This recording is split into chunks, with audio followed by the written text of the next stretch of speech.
Canada has the 11th or 15th largest economy in the world, is one of the world's wealthiest nations, and is a member of the Organization for Economic Cooperation and Development and Group of Seven. As with other developed nations, the Canadian economy is dominated by the service industry, which employs about three-quarters of Canadians. Canada is unusual among developed countries in the importance of the primary sector, with the logging and oil industries being two of Canada's most important. Canada also has a sizable manufacturing sector, based in central Canada, with the automobile industry and aircraft industry being especially important. With a long coastline, Canada has the 8th largest commercial fishing and seafood industry in the world. Canada is one of the global leaders of the entertainment software industry. Basic information. With the exception of a few small island nations in the Caribbean, Canada is the only major parliamentary democracy in the Western Hemisphere. As a result, Canada has developed its own social and political institutions, distinct from most other countries in the world. Though the Canadian economy is closely integrated with the American economy, it has developed unique economic institutions. The Canadian economic system generally combines elements of private enterprise and public enterprise. Many aspects of public enterprise, most notably the development of an extensive social welfare system to redress social and economic inequities, were adopted after 1945, or after the events of World War II. Canada has a private-to-public property ratio of 60-40 and one of the highest levels of economic freedom in the world. Today Canada closely resembles the U.S. in its market-oriented economic system and pattern of production. As of February 2013, Canada's national unemployment rate stood at 7.0%. As the economy continues its recovery from the effects of the financial crisis of 2007-08. In May 2010, provincial unemployment rates varied from a low of 5.0% in Saskatchewan to a high of 13.8% in Newfoundland and Labrador. According to the Forbes Global 2000 list of the world's largest companies in 2008, Canada had 69 companies in the list, ranking fifth next to France. International trade makes up a large part of the Canadian economy, particularly of its natural resources. In 2009, agricultural, energy, forestry and mining exports accounted for about 58% of Canada's total exports. Machinery, equipment, automotive products and other manufactures accounted for a further 38% of exports in 2009. In 2009, exports accounted for approximately 30% of Canada's GDP. The United States is by far its largest trading partner, accounting for about 73% of exports and 63% of imports as of 2009. Canada's combined exports and imports ranked 8th among all nations in 2006. These primary industries are increasingly becoming less important to the overall economy. Only some 4% of Canadians are employed in these fields, and they account for 6.2% of GDP. They are still paramount in many parts of the country. Many, if not most towns in northern Canada, where agriculture is difficult, exist because of a nearby mine or source of timber. Canada is a world leader in the production of many natural resources such as gold, nickel, uranium, diamonds, lead, and in recent years, crude petroleum, which, with the world's second-largest oil reserves, is taking an increasingly prominent position in natural resources extraction. Several of Canada's largest companies are based in natural resource industries, such as Encana, Cameco, Gold Corp., and Barrick Gold. The vast majority of these products are exported, mainly to the United States. There are also many secondary and service industries that are directly linked to primary ones. For instance, one of Canada's largest manufacturing industries is the pulp and paper sector, which is directly linked to the logging business. The reliance on natural resources has several effects on the Canadian economy and Canadian society. While manufacturing and service industries are easy to standardize, natural resources vary greatly by region. This ensures that differing economic structures developed in each region of Canada, contributing to Canada's strong regionalism. At the same time, the vast majority of these resources are exported, integrating Canada closely into the international economy. Howlett and Ramesh argue that the inherent instability of such industries also contributes to greater government intervention in the economy, to reduce the social impact of market changes. Such industries also raise important questions of sustainability. Despite many decades as a leading producer, there is little risk of depletion. Large discoveries continue to be made, such as the massive nickel find at Voisey's Bay. Moreover, the far north remains largely undeveloped as producers await higher prices or new technologies, as many operations in this region are not yet cost-effective. In recent decades, Canadians have become less willing to accept the environmental destruction associated with exploiting natural resources. High wages and Aboriginal land claims have also curbed expansion. Instead, many Canadian companies have focused their exploration, exploitation and expansion activities overseas where prices are lower and governments more amenable. Canadian companies are increasingly playing important roles in Latin America, Southeast Asia, and Africa. The depletion of renewable resources has raised concerns in recent years. After decades of escalating overutilization, the cod fishery all but collapsed in the 1990s, and the Pacific salmon industry also suffered greatly.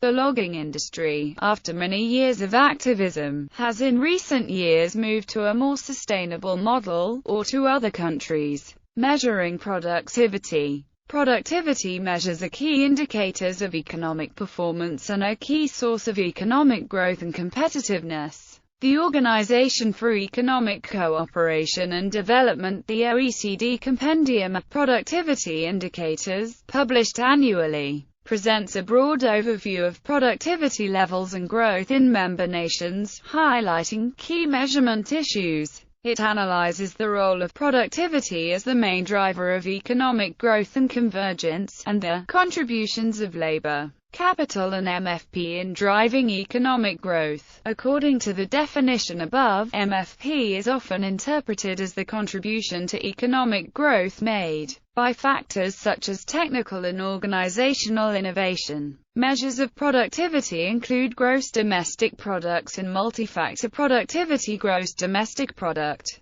The OECD provides data, for example, comparing labor productivity levels in the total economy of each member nation. In the 2011 report, Canada's gross domestic product was CDN $1,720,748 million. Multi-factor productivity, another productivity measure, used by the OECD, is the long-term trend in multi-factor productivity, also known as total factor productivity. This indicator assesses an economy's underlying productive capacity, itself an important measure of the growth possibilities of economies and of inflationary pressures. MFP measures the residual growth that cannot be explained by the rate of change in the services of labor, capital and intermediate outputs, and is often interpreted as the contribution to economic growth made by factors such as technical and organizational innovation. According to the OECD's annual economic survey of Canada in June 2012, Canada has experienced weak growth of multi-factor productivity and has been declining further since 2002.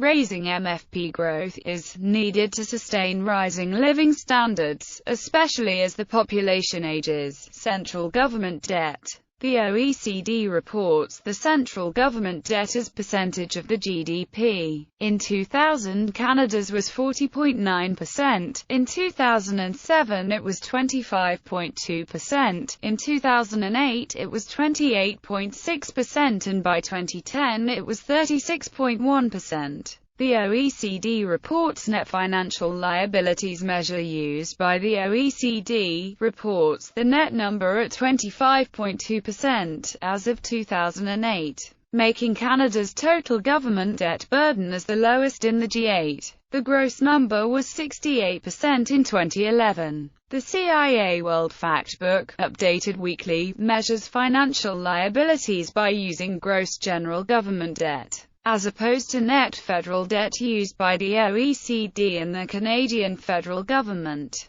Gross general government debt includes both intragovernmental debt and the debt of public entities at the subnational level. For example, the CIA measured Canada's public debt as 84.1% of GDP in 2012 and 87.4% of GDP in 2011, making it 22nd in the world. Household debt. In March 2015, the International Monetary Fund reported that Canada's high household debt was one of two vulnerable domestic areas in Canada's economy. The second is its overheated housing market. According to a July 2015 report by Laura Cooper, an economist with the RBC, the largest financial institution in Canada, outstanding household credit balances had reached $1.83 trillion.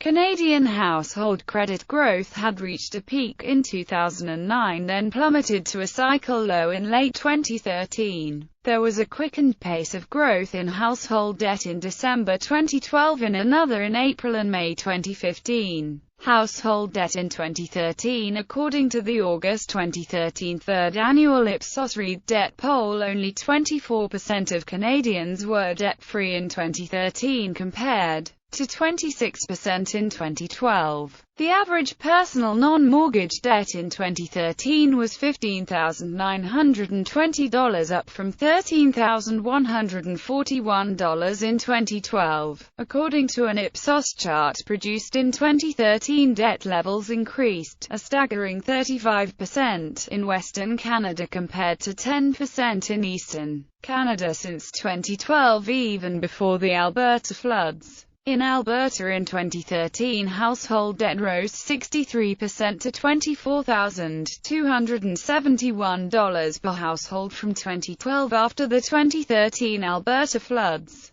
In 2013, the average personal debt load in British Columbia was up 38% to $15,549, in Manitoba and Saskatchewan, up 32% to $16,145, in Ontario, up 13% to $17,416, in Quebec, up 3% to $10,458, and in Atlantic Canada, up 12% to $15,243. Household debt in 2014. Statistics Canada announced in December 2014 that Canada's household debt-to-income ratio hit a record high in the third quarter of 2014, climbing to 162.6% from 161.5% in the second quarter. However, household assets and net worth increased much faster than debt, with the national net worth at $8.12 trillion in the third quarter of 2014, an increase of 2.8% from the second quarter. Also, through the inflation targeting policy of the Bank of Canada, interest rates are kept low, improving the ability of households to service their debt. The debt service ratio, or interest paid as a proportion of disposable income, fell to a record low 6.8% in the third quarter. Household debt in 2015. By 2015, according to the Globe and Mail, the total debt owed by all Canadians at the end of March 2015 was a record $1.80 trillion, with mortgage debt making up $1.29 trillion, according to Philip Cross of the Fraser Institute. In May 2015, while the Canadian household debt-to-income ratio is similar to that in the US, however, lending standards in Canada are tighter than those in the United States to protect against high-risk borrowers taking out unsustainable debt. Household debt, the amount of money that all adults in the household owe financial institutions, includes consumer debt and mortgage loans.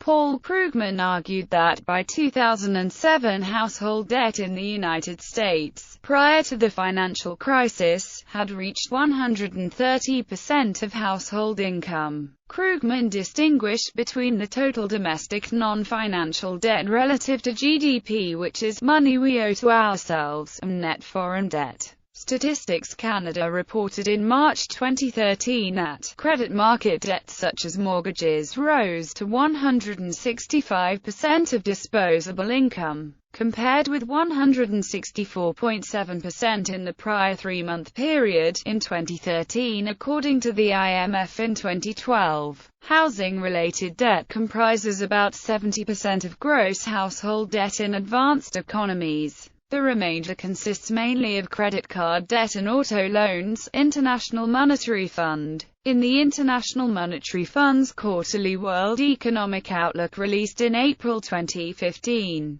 the IMF forecast that Canada's real gross domestic products would grow 2.2%. In the July World Economic Outlook, the IMF forecast that Canada's real GDP would grow by 1.5% in 2015. Bank of Canada. Inflation targeting. The Bank of Canada, a federal crown corporation, has the responsibility of Canada's monetary system. During the period that John Crow was governor of the Bank of Canada, 1987 to 1994, there was a worldwide recession and the bank rate rose to around 14% and unemployment topped 11%. In 1991, with Prime Minister Brian Mulroney in office, the federal government and the Bank of Canada announced a new inflation-targeting monetary policy that has been the cornerstone of Canada's monetary and fiscal policy ever since.